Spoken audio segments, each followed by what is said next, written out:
berhenti, jangan pernah menyerah, wujudkan mimpimu. Walau berat kau rasa, teruslah berlari, kejar dan kau raihlah prestasimu. Kita belajar prestasi, jujur dan mandiri, santun kata dan budaya, bersatu kita berbagi, memulihkan negeri ini untuk meraih prestasi dan tetap saling menjaga.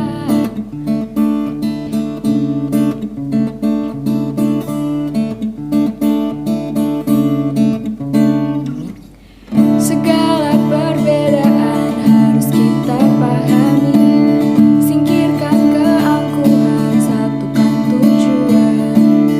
Tetaplah tegar kawan menghadapi pandemi, untuk raih masa depan dan impian. Kita belajar prestasi, jujur dan mandiri, santun kata dan budaya, bersatu kita berbagi, memulihkan negeri ini untuk meraih prestasi dan tetap saling menjaga. Kita mampu, kita bersatu, kita hadapi semua ini.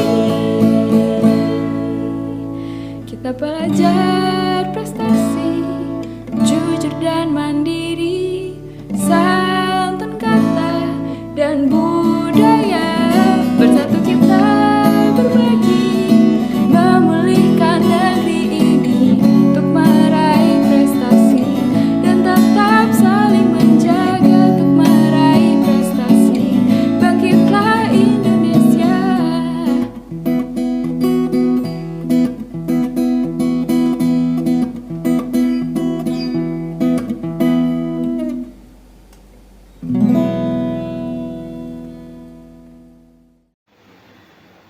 Bismillahirrahmanirrahim. Assalamualaikum warahmatullahi wabarakatuh. Waalaikumsalam warahmatullahi wabarakatuh. Puji dan syukur marilah kita panjatkan kehadirat Allah Subhanahu wa taala, karena atas rahmat dan hidayahnya kita bisa berkumpul di ruangan ini dalam keadaan sehat walafiat.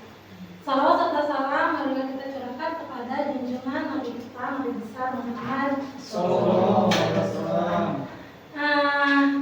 Yang pertama saya mengucapkan terima kasih kepada Bapak Wakil Kepala Sekolah bagian Kejisaan Ahmad Farid MPD, Bapak Ihsan sebagai Wakil Kepala Sekolah bagian Humas, dan Bapak Ibu Dewan Guru yang saya hormati. Terima kasih atas kesempatannya bisa mengikuti kegiatan saya. Mohon izin Bapak, teman-teman semuanya, sebelum ke materi saya akan memberikan ice breaking dulu ya, sebentar ya. Ada semangat ice breaking, bukan ice cream ya. Ya, oke. Ice breaking. Oke, bisa berdiri semuanya. Berdiri. Sambil pegangan tangan. Ada. Ya. Wah, nggak apa-apa dimainkan. Oke, gitu ya. Sambil pegangan tangan ya. Pegangan lah ini, pegangan. Di sini ada 3 nama. Ada Adi. Adi ya. Ada 3 nama yang akan saya sebutkan. Ada Adi, Ida, dan Edi. Ya. Kalau saya berbicara Adi, maka kata tangannya yang kali berpegangan ya. Coba dulu kan berpegangan. Pegangan tangannya.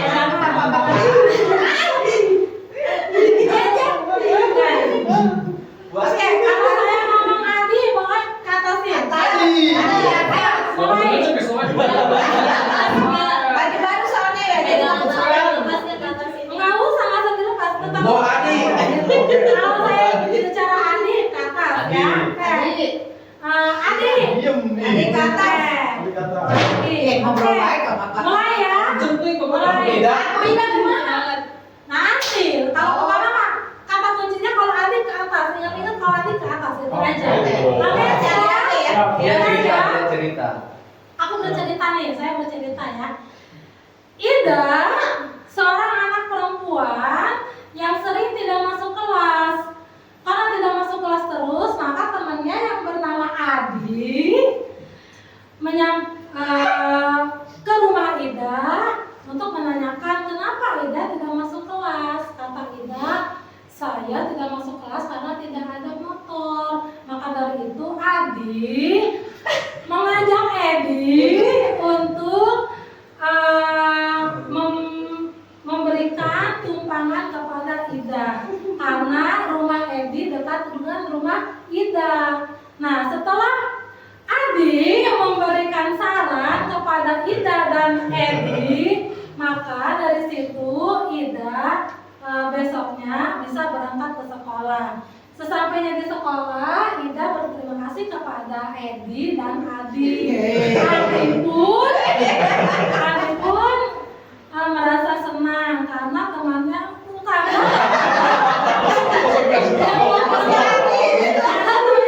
Ida telah sekolah kembali. Nah, mungkin itu.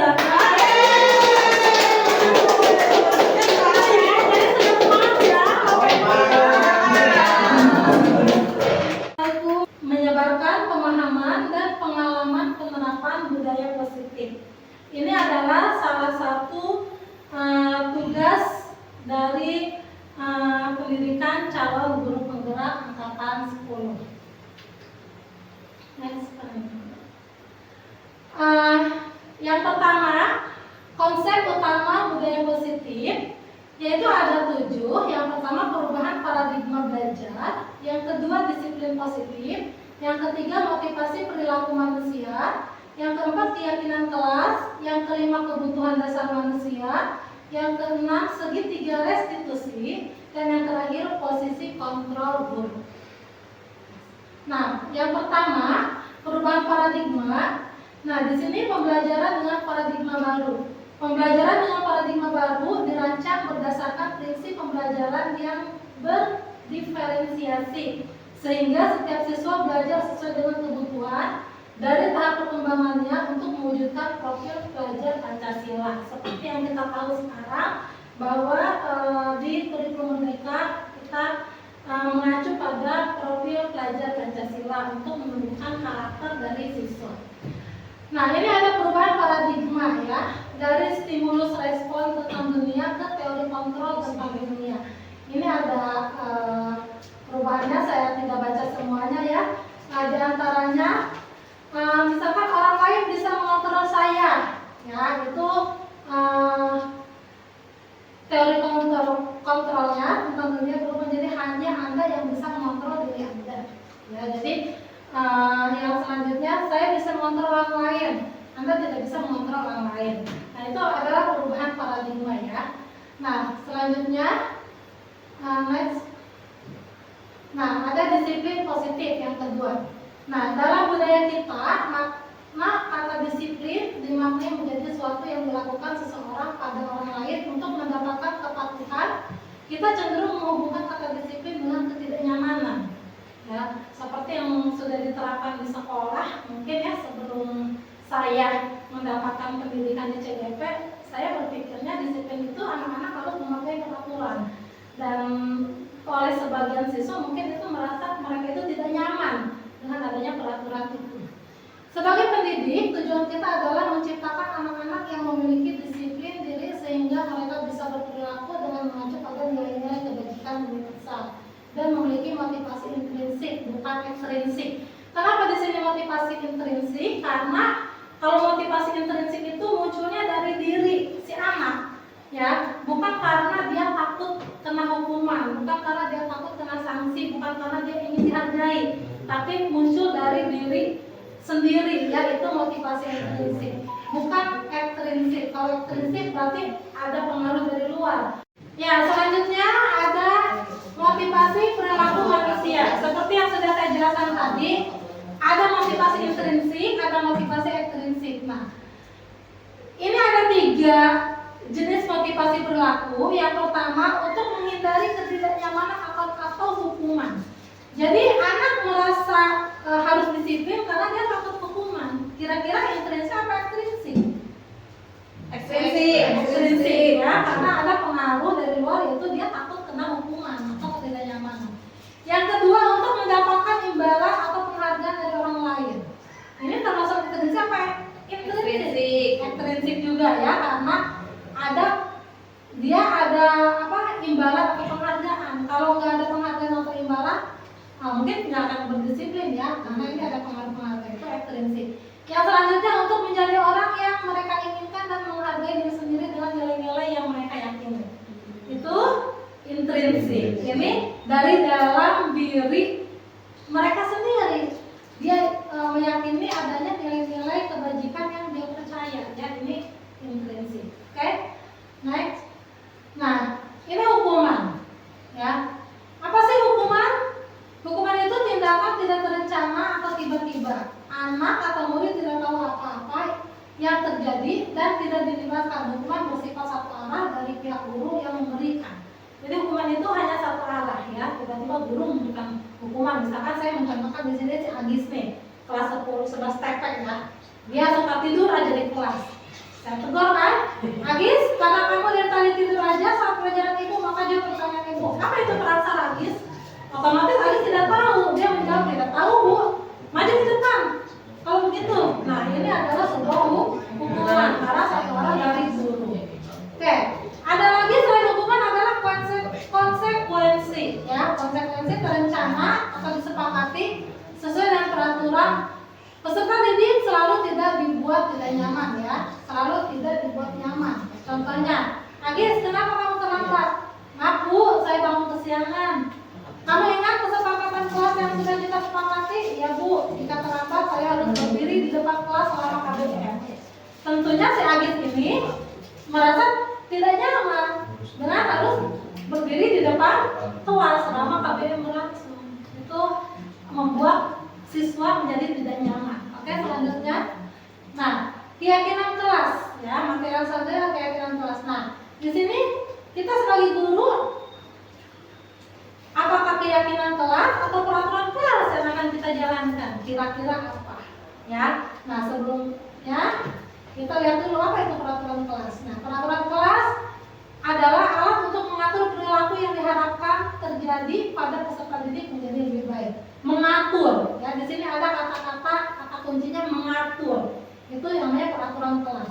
Selanjutnya, kalau keyakinan kelas merupakan metode untuk menimbulkan kembali disiplin positif yang didasarkan oleh motivasi dari dalam intrinsik, berarti dari dalam siswa, ya, dari dalam diri sendiri. Nah, dengan adanya itu, kira-kira menurut Bapak Ibu, kalau menurut saya nih antara keyakinan kelas dan peraturan, kita lebih ke keyakinan kelas. Menurut Bapak Ibu? Setuju ya, keyakinan kelas. Karena keyakinan kelas itu berasal dari diri anak sendiri yang meyakini dan disadari. Kalau peraturan kelas cenderung diatur, dan anak kalau diatur, misalkan berdisiplin juga karena diatur, ini motivasi intrinsik nanti katanya, ya. Selanjutnya, nah, karena kita tadi sepakat ya untuk membuat keyakinan kelas, nah ini adalah pembentukan keyakinan kelas. Itu bersifat abstrak, ya, berupa pernyataan universal dari diri, ya. Artinya ini ada nilai-nilai kebajikan yang universal, ya. Terus yang ketiga, dibuat dalam pernyataan positif. Tidak boleh itu adanya pernyataan yang negatif. Jadi yang negatif bisa diganti oleh pernyataan yang positif. Terus sedikit saja agar mudah diingat. Sesuai dengan kondisi kelas dan sekolah, semua warga sekolah harus terlibat, ya. Nah, ini harus terlibat. Nah, dibuat dalam pernyataan positif. Misalkan dilarang membuang sampah. Itu masih positif apa masih negatif apa udah positif? Dilarang membuang sampah. Negatif. Nah, itu nggak ada dalam keyakinan kelas. Keyakinan kelas harus positif, berarti dirubah. Dilarang membuang sampah menjadi buanglah sampah pada tempatnya. Oke. Terus sedikit saja dan mudah diingat, ya, dong, kayak tadi, ya, kata-katanya jangan terlalu banyak. Terus yang paling penting adalah semua warga sekolah harus terlibat. Karena kalau hanya wali kelas saja dan beberapa guru saja, tidak akan tercipta budaya positif di sekolah. Jadi semua warga sekolah, ya, Pak Wakasek, ya, harus terlibat. Bukan hanya Wakasek kesiswaan aja, tapi harus semuanya harus terlibat. Oke, selanjutnya. Nah, ini ada prosedur keyakinan kelas. Yang pertama, mempersilakan warga sekolah atau murid-murid di sekolah atau kelas untuk bercurah pendapat tentang peraturan yang perlu disepakati. Kira-kira apa nih? Ya, jadi semuanya dilibatkan ya, mencurahkan pendapat. Yang kedua, mencatat semua masukan-masukan para murid atau warga sekolah pada papan tulis ya. Yang ketiga, menyusun keyakinan kelas sesuai prosedur pembentukan keyakinan kelas, mengganti kalimat negatif menjadi kalimat positif ya. Oke. Nah, ini contohnya, ini pembentukan keyakinan kelas yang sudah saya lakukan di kelas 10 AKL 2 ya. Ini saya menggunakan media papan tulis dan skinot ya.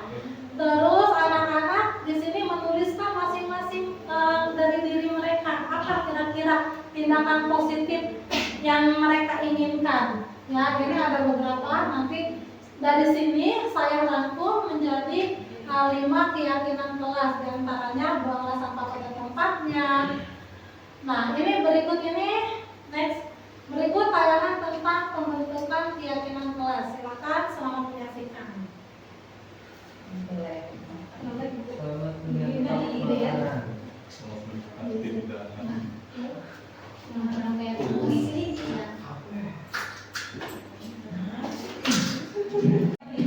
Assalamualaikum warahmatullahi wabarakatuh.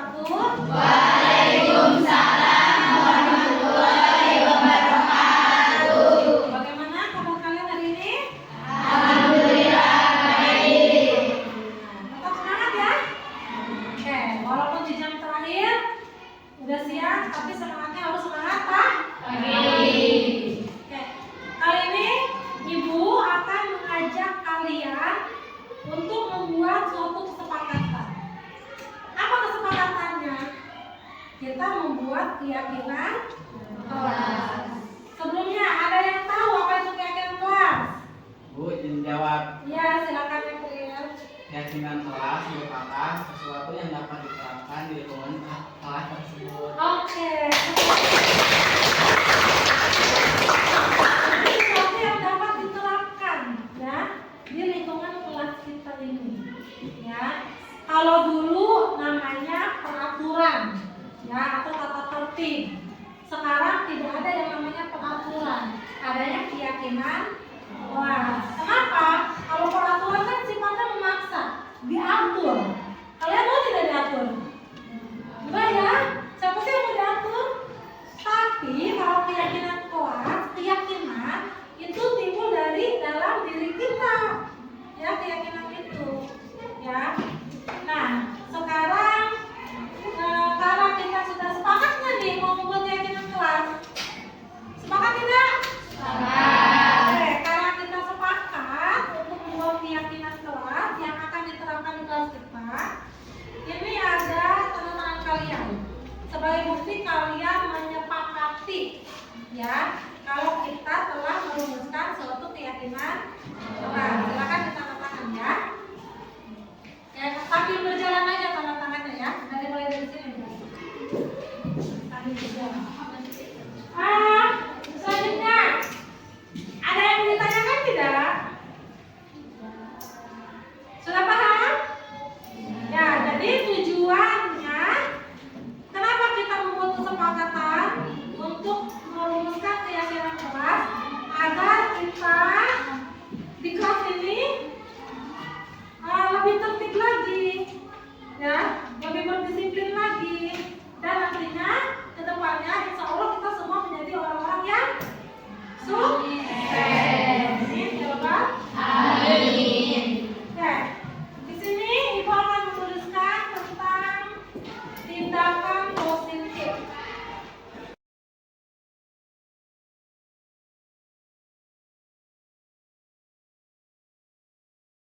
Oke,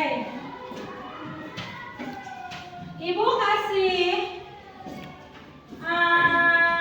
ini nanti diisi ya. Kasih namanya ini skinot ya. Kalau anak akuntansi tahu ya. Nah, ini satu orang dua karena nanti akan diisi satunya untuk tindakan yang positif dan yang satu untuk tindakan yang kurang baik menurut hati nurani kalian. Ya, misalkan April menurut saya tindakan positif itu adalah ini. menurut saya tindakan yang kurang baik itu adalah seperti ini, gitu ya. Itu ditulis di sini. Paham? Oke. Silakan kalian isi.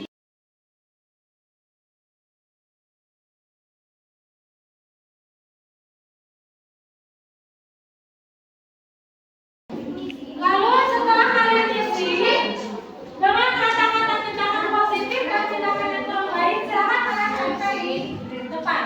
Gak usah dikasih nama, gak apa-apa. Gak usah dikasih nama.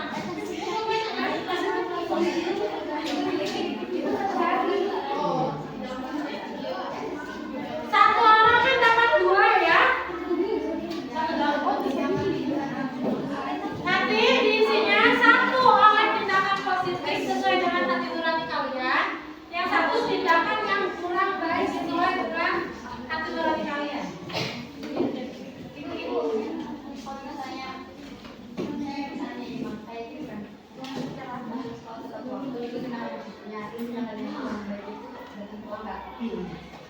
Sip.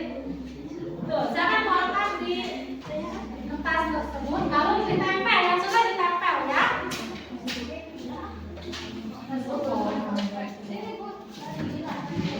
Ya, silakan yang mulai sekarang silakan ditempel.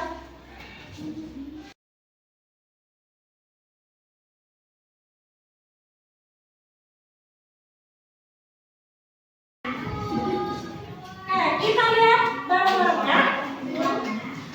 Tindakan positif. Memperhatikan guru sedang sangat menjelaskan. Memperhatikan guru berarti buang sampah pada tempatnya. Datang sekolah tepat waktu. Membuang sampah pada tempatnya.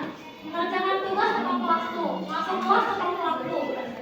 Sambil mendengarkan, nanti kita satuin persepsi kita tentang keyakinan ya. Karena kan di sini ada beberapa kepala ya. Kita satukan ya.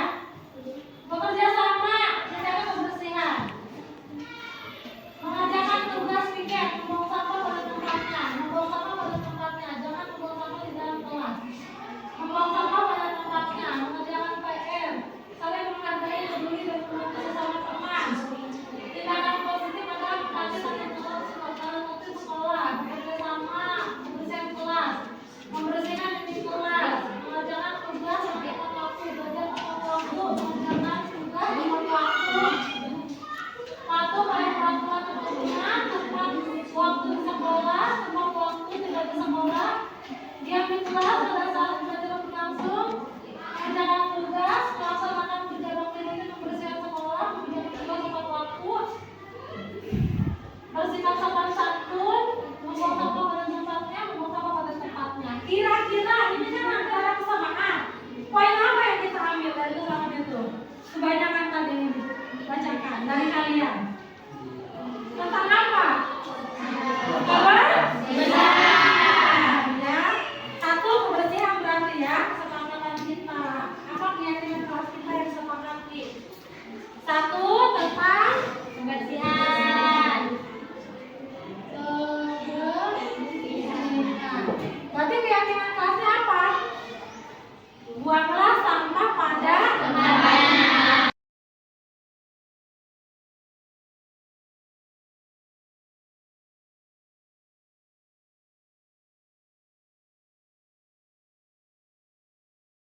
Disiplin waktu. Sopan santun.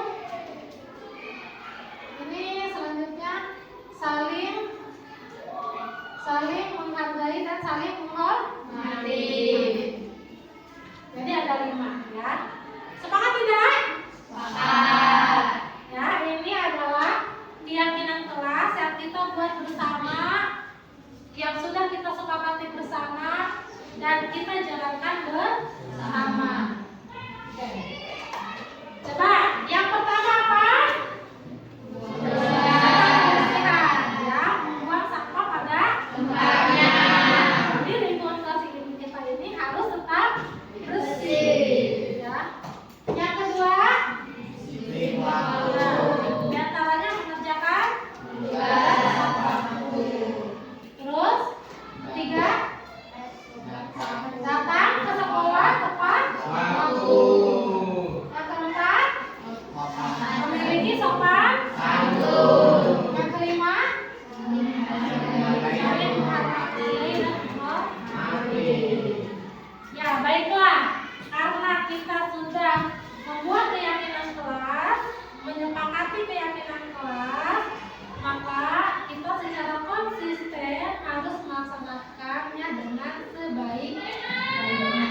wabarakatuh. Waalaikumsalam warahmatullahi wabarakatuh. Tuh.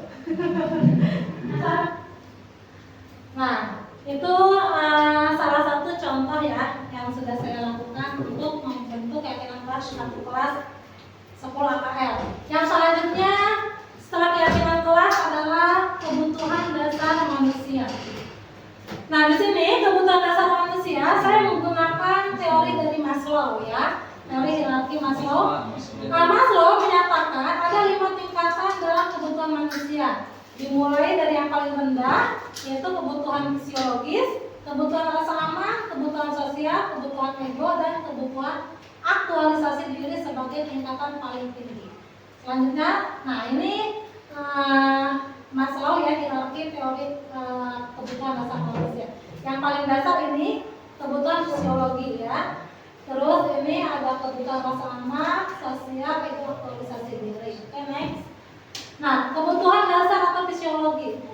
Apa sih kebutuhan dasar atau fisiologi? Kebutuhan paling dasar yang ada dalam diri manusia adalah kebutuhan untuk bertahan hidup ya, atau melanjutkan hidupnya. Yaitu kita butuh oksigen, butuh air, makanan, suhu tubuh, suhu yang normal, terus tidur, terus kebutuhan seksual dan sebagainya. Itu kebutuhan dasar dari manusia. Yang selanjutnya ada kebutuhan rasa aman ya. Maslow menjelaskan bahwa kebutuhan akan rasa aman ini meliputi rasa aman. Rasa aman itu baik secara fisik maupun emosional ya. Nah, kebutuhan pada tingkat ini tergantung pada usia dari individu tersebut. Contohnya kalau anak-anak kan membutuhkan pendampingan orang tua karena mereka tingkat kewaspadaan diri anak yang masih rendah. Contohnya saya punya anak umur 3 tahun. Nah, mau menyeberang aja nggak bisa karena dia merasa masih takut, makanya butuh didampingi. Ya, ini termasuk kebutuhan rasa aman ya. Mungkin kalau misalkan usianya masih udah SMA, nggak perlu didampingi untuk menyeberang jalan. Nah, makanya di sini sesuai dengan usia ya. Nah, yang selanjutnya ada kebutuhan sosial. Di antaranya ada rasa cinta, kasih sayang, serta hak kepemilikan ya. Di tingkat ini, seorang individu membutuhkan cinta, kasih sayang, dan memiliki hak kepemilikan terhadap suatu hal. Nah, mungkin Bapak Ibu guru juga kan membutuhkan ya rasa cinta, kasih sayang. Itu adalah kebutuhan dari manusia ya. Selain itu, seorang individu dapat mendapatkan kebutuhan di tingkat ini dengan menjalin pertemanan. Seperti kita di sekolah ya, ada pertemanan. Kita butuh pertemanan dengan individu lain, membentuk keluarga, bersosialisasi dengan saudara kelompok, beradaptasi dengan lingkungan sekitar, kita berada pada lingkungan masyarakat. Ini semua orang pasti membutuhkan ini ya, kebutuhan sosial. Yang selanjutnya kebutuhan mendapatkan penghargaan ya. Nah, Pak Rijal mungkin di sini kebutuhan mendapatkan penghargaan. Semua butuh nggak? Kira-kira Pak Rijal butuh nggak dihargai? Butuh ya. Nah, maksud penghargaan di sini menurut Maslow ini adalah harga diri ya. Setiap individu berhak mendapatkan harga diri mereka masing-masing. Nah, menurut Maslow harga diri dibagi menjadi 2 bentuk, yaitu menghargai diri sendiri dan bentuk penghargaan dari orang lain. Jadi semua orang kita butuh dihargai ya. Kita jangan hanya mau dihargai saja, tapi kita juga harus menghargai orang lain karena ini adalah masuk dalam kebutuhan manusia ya. Yang selanjutnya yang terakhir kebutuhan untuk mengaktualisasikan diri ya. Maksudnya untuk mengaktualisasikan diri ya. Yang selanjutnya, nah ada posisi kontrol guru.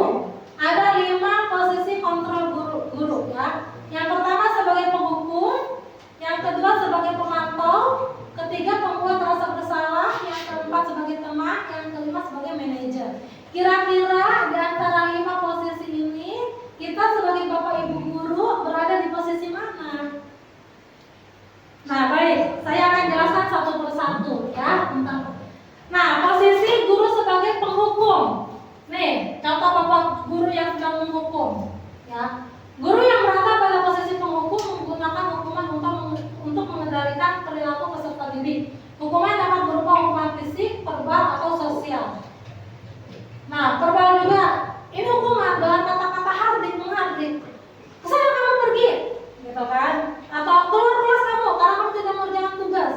itu verbal masuknya ya. Ini masuk ke hukuman. Fisik juga tentunya ya. Terus ada posisi penghukum, ada posisi kontrol yang negatif. Posisi ini dapat membuat peserta didik merasa takut dan tidak nyaman. Posisi ini juga dapat berdampak negatif pada perkembangan peserta didik. Karena kalau misalkan kita dengan melakukan hukuman verbal aja ya, minimal verbal aja dengan kata-kata, mereka mungkin nanti akan sakit hati, ya. Apalagi hukuman fisik, nanti munculnya ada perasaan dendam anak-anak ke guru karena ada hukuman ini.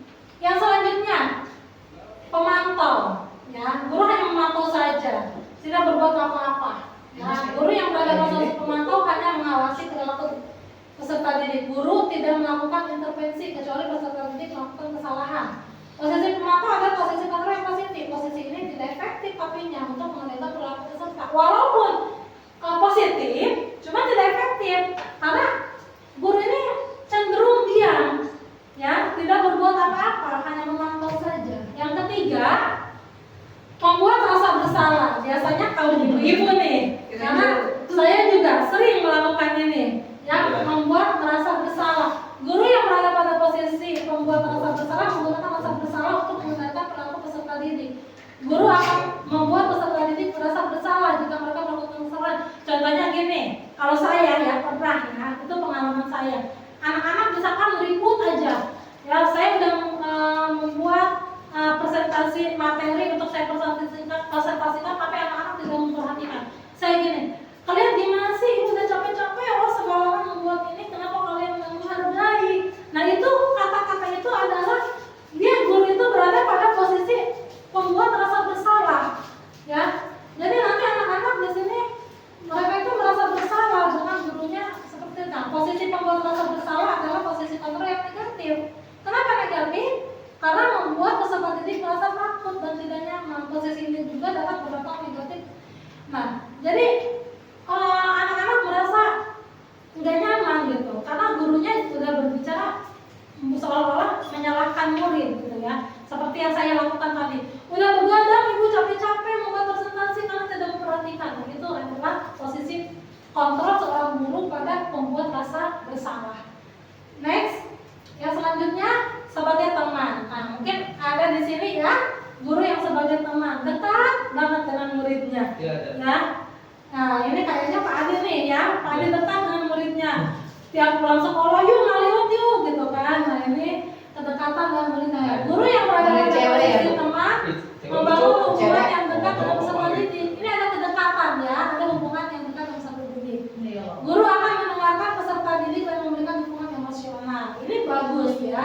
Ini bagus untuk diterapkan, tapi nah ada ini positif ya, positif. Posisi ini dapat membantu peserta didik untuk merasa nyaman dan percaya diri.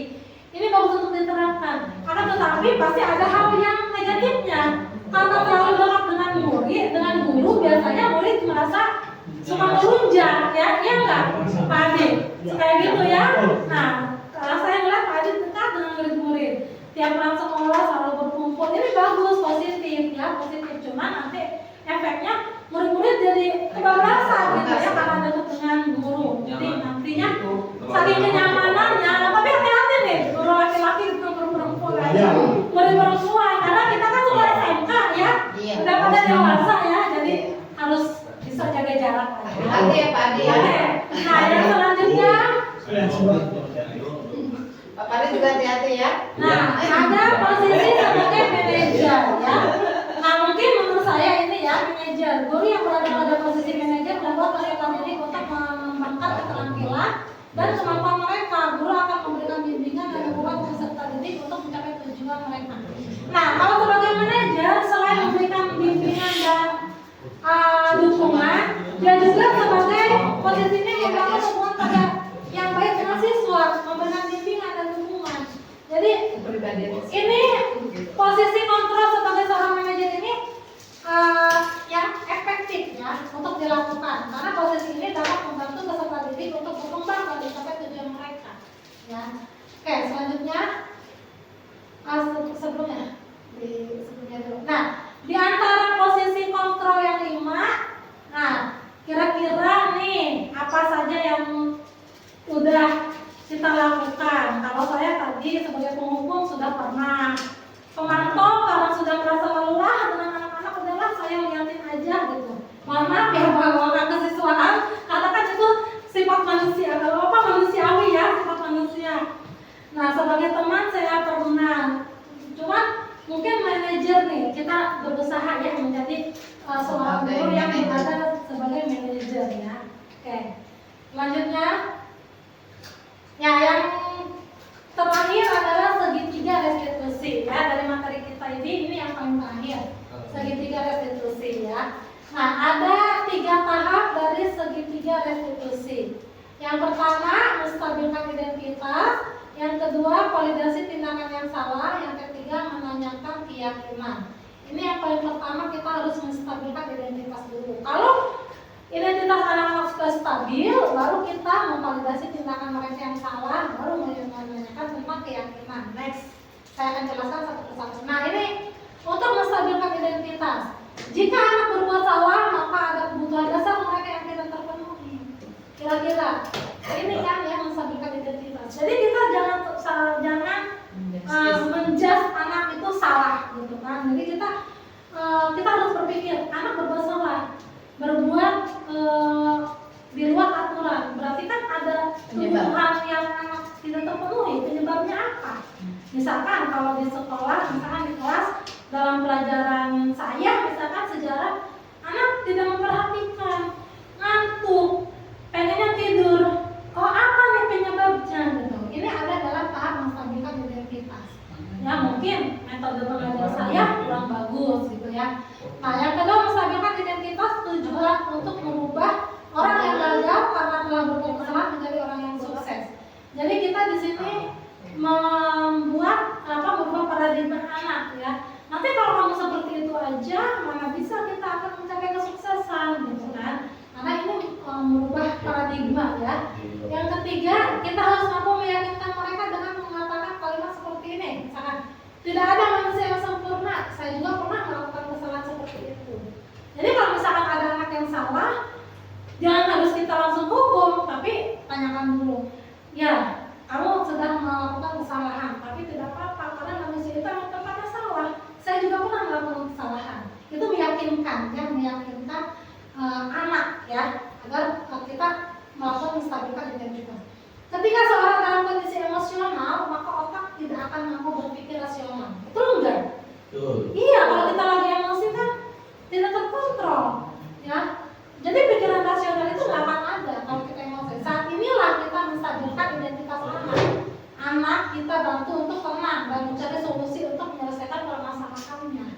Jadi kalau misalnya anak-anak sedang salah, kita marahi, yang ada nanti anak-anaknya merasa frustasi, ya, tidak merasa tenang. Oke, yang selanjutnya tindakan validasi tindakan yang salah. Ini ada 3.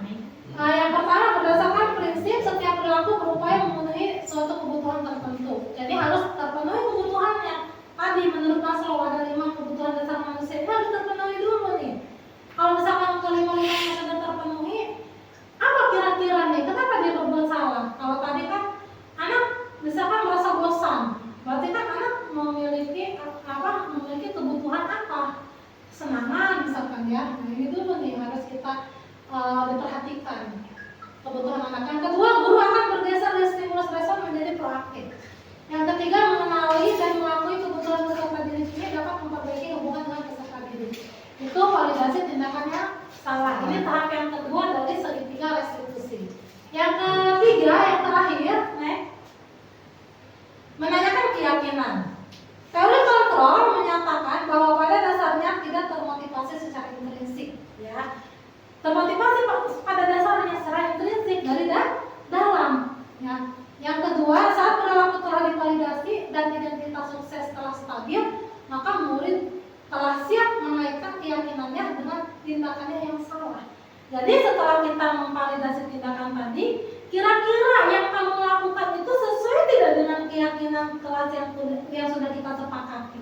Pasti kan anak-anak juga berpikir, oh iya tidak sesuai, karena mereka tadi identitas sudah stabil, tidak emosi lagi, sudah kita tenangkan. Tapi kalau lagi emosi kita tanya, kamu tahu nggak sih ini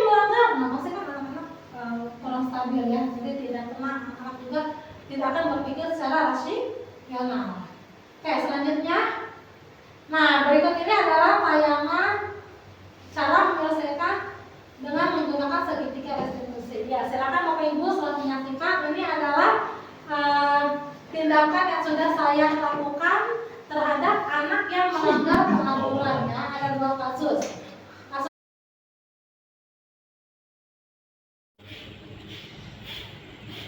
Ini sering kesiangan ya? Iya.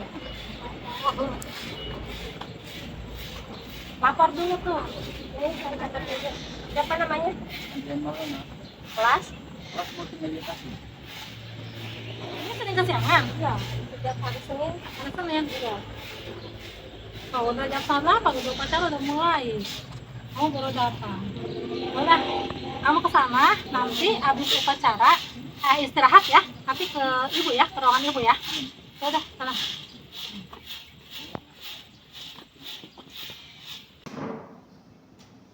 Waalaikumsalam. Masuk Adrian. Silakan duduk. Adrian, tadi pas ibu di gerbang, ibu melihat kamu kesiangan. Ya, nah, udah berapa kali kesiangan? Baru kali ini sih Bu. Berapa kali ini? Tapi hari-hari sebelumnya suka kesiangan? Iya. Ya. Kira-kira berapa kali kesiangan hari-hari sebelumnya? Oh, banyak sih Bu. Banyak tuh ya. Adrian, kenapa kesiangan? Karena semalam ada Main game. Yang kamu lakukan, kamu lakukan main game, begadang sampai akhirnya kesiangan. Itu salah nggak? Salah. Apalagi kamu sama pelajar kan? Iya Bu. Iya.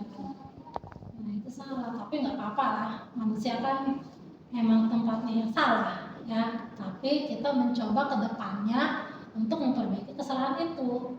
Ya, bagaimana caranya kamu bisa berubah, tidak kesiangan lagi. Ya, setuju nggak? Setuju. Ya, nanti kalau misalnya kamu kesiangan aja, kan ini kamu sekolah di SMK. SMK itu kan mempersiapkan siswanya, termasuk dirimu, kamu itu untuk ke dunia kerja. Gimana nanti di perusahaan? Perusahaan itu kasih tahu nih.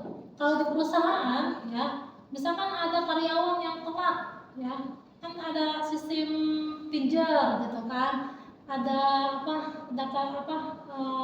absensinya pakai yang udah pakai IT kayak gitu. Itu kan kedetek siapa yang kesiangan. Itu bisa kena SP1, SP2, bahkan nanti di PHK. Atau kalaupun nggak di PHK, dipotong gajinya. Nah itu kan akan berdampak. Kalau dari sekarang kamu masih terus kesiangan, nanti itu akan menjadi kebiasaan buruk. Nanti ketika kamu di dunia kerja, gimana kamu nanti akan berdisiplin di dunia kerja. Di sekolahnya sekarang seperti itu. Jadi sekarang dibiasakan untuk berdisiplin. Nah, kamu tahu tentang keyakinan kelas yang disepakati di kelas? Nah, kira-kira perbuatan kamu kesiangan itu melanggar keyakinan kelas enggak? Melanggar. Enggak sesuai dengan keyakinan kelas. Kenapa? Karena kedisiplinan waktu. Kedisiplinan waktu ya, tidak sesuai ya. Nah, itu kan kita punya keyakinan kelas yang sudah kita sepakati. Salah satunya adalah disiplin waktu, datangnya tepat waktu, apalagi hari Senin upacara. Ya, jadi kita punya keyakinan kelas yang sudah kita kesepakati, ya kita laksanakan dengan sebaik-baiknya. Ya, jika kamu seperti ini tidak ada perubahan, nanti kedepannya, nah ini tergantung Adrian mau menjadi orang yang sukses atau gagal. Mau sukses enggak kedepannya? Iya, kalau misalkan Adrian mau sukses berarti mulai dari sekarang nih pembiasaan positif, disiplinnya ditingkatkan lagi. Insya Allah kalau misalnya kita dari sekarang sudah berdisiplin, belajar dengan giat, tidak kesiangan, selalu tepat waktu, tanggung jawab, kedepannya Adrian insya Allah ibu doakan jadi orang sukses. Ya, jadi nanti kalau misalkan Adrian tidak ada perubahan, susah untuk berubah, mungkin ibu nanti akan berdiskusi dengan orang tua Adrian. Ya, di rumah suka dibangunin nggak sama orang tua? Suka, tapi susah. Nah, itu nanti ibu mungkin akan ngobrol dengan orang tua Adrian kalau tidak ada perubahan aja. Tapi sekarang kita cari solusi gimana caranya Adrian tidak kesiangan lagi. Kira-kira kedepannya mau seperti apa?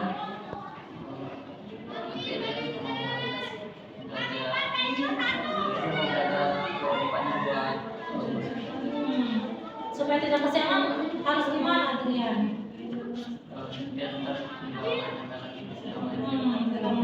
Apa sih Mobile Legend ya? Terus tidak begadang ya? Bangunnya harus pagi, karena kan harus sholat subuh. Kamu muslim kan? Iya, berarti kalau kesiangan bangunnya siang nggak sholat subuh dong. Iya, nanti kedepannya harus sholat subuh.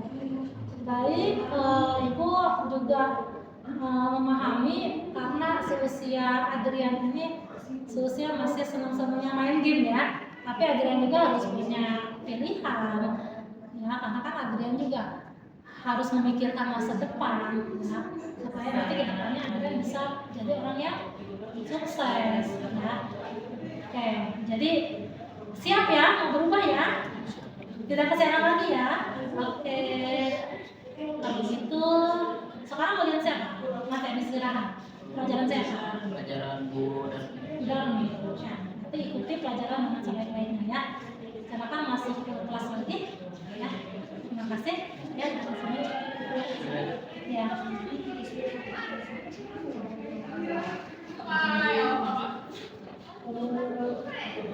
Assalamualaikum warahmatullahi wabarakatuh.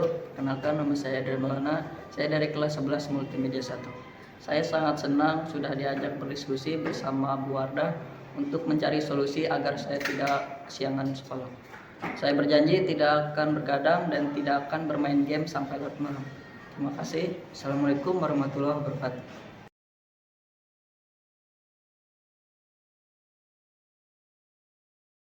Gampang kelas yang lain ya.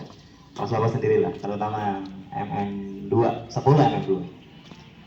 Yang pertama, Bapak ucapkan sekali lagi terima kasih sudah mau melaksanakan tugas sebagai tim pengibar bendera pada tanggal 27 Mei ini. Yang kedua, kepada anak Bapak khususnya MM2, umumnya kepada kelas yang lain. Kalau misalkan lagi tugas, itu tolong jangan tergesa-gesa. Ya, jangan tergesa-gesa. Waalaikumsalam. Masuk Dija.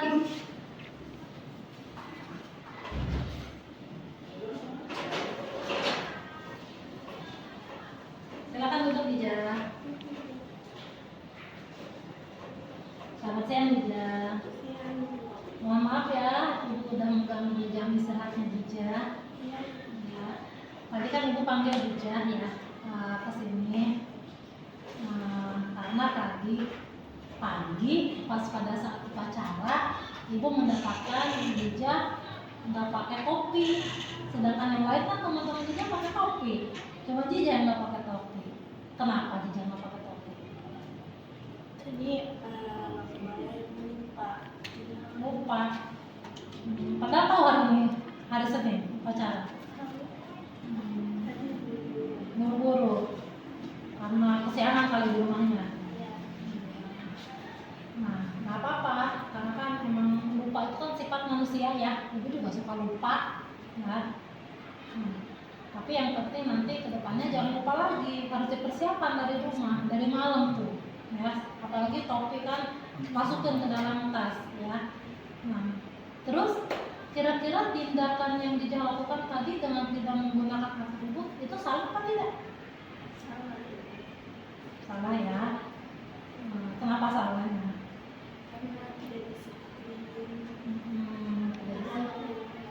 Iya, harusnya kan memang lengkap. Iya, nggak apa-apa. Ya, Ibu juga sering sih melakukan kesalahan. Itu manusiawi ya. Yang terpenting nanti kedepannya kita harus berubah. Jadi kita harus berubah bagaimana caranya kita bisa mematuhi segala ketentuan-ketentuan yang sudah ada. Disiplin terutama ya. Gitu. Terus Jijah tahu tentang keyakinan kelas.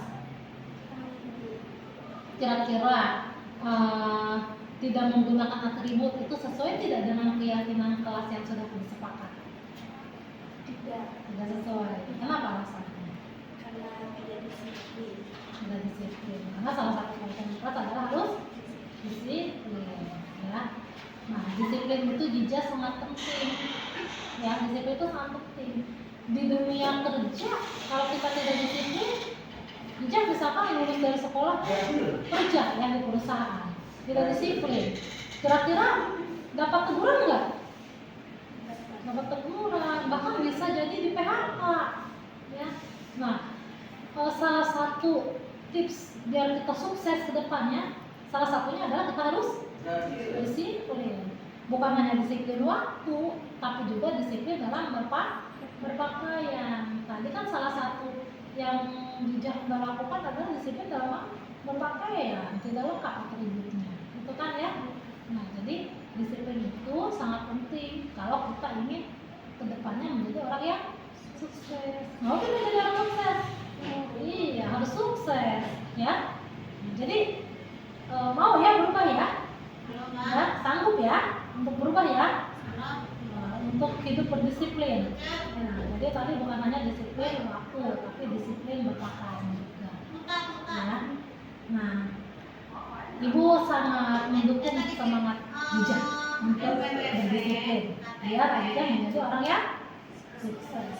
Semangat terus ya. Ya, terima kasih Jijah ya. Oke, silakan kembali ke kelas. Iya. Iya. Sama-sama.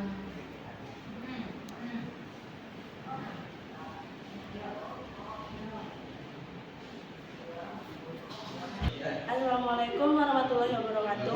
Saya Siti Adijah, kelas 11 akuntansi 1. Saya sangat senang sekali diajak berdiskusi oleh Ibu Wardah. Kedepannya saya akan lebih disiplin lagi. Saya berjanji akan menggunakan atribut lengkap, terutama saat upacara bendera. Terima kasih Bu Wardah. Assalamualaikum warahmatullahi wabarakatuh.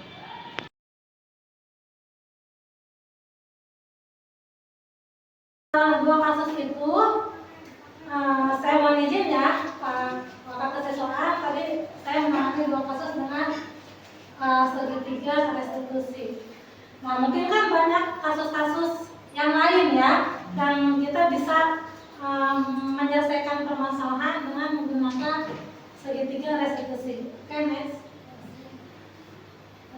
Oke, mungkin itu aja pemaparan dari saya tentang budaya positif yang tentunya harus kita terapkan di sekolah kita tercinta, ya, agar sekolah kita kedepannya ya menjadi lebih nyaman lagi, menjadi tertib lagi dan teratur. Kebetulan di sini ada wakil kepala sekolah bagian kesiswaan ya, mungkin kita butuh bimbingan dari Bapak ya untuk merubah apa namanya ya, pokoknya merubah pemikiran paradigma kita ya tentang bagaimana tadi cara menangani siswa, bagaimana kita berada di posisi guru ya, harus seperti apa, dan yang paling penting membuat keyakinan sekolah atau keyakinan kelas ya, dan itu harus kita sepakati bersama agar sekolah kita lebih tertib ya. Mungkin itu aja dari saya, kurang lebihnya saya mohon maaf. Assalamualaikum warahmatullahi wabarakatuh. Waalaikumsalam.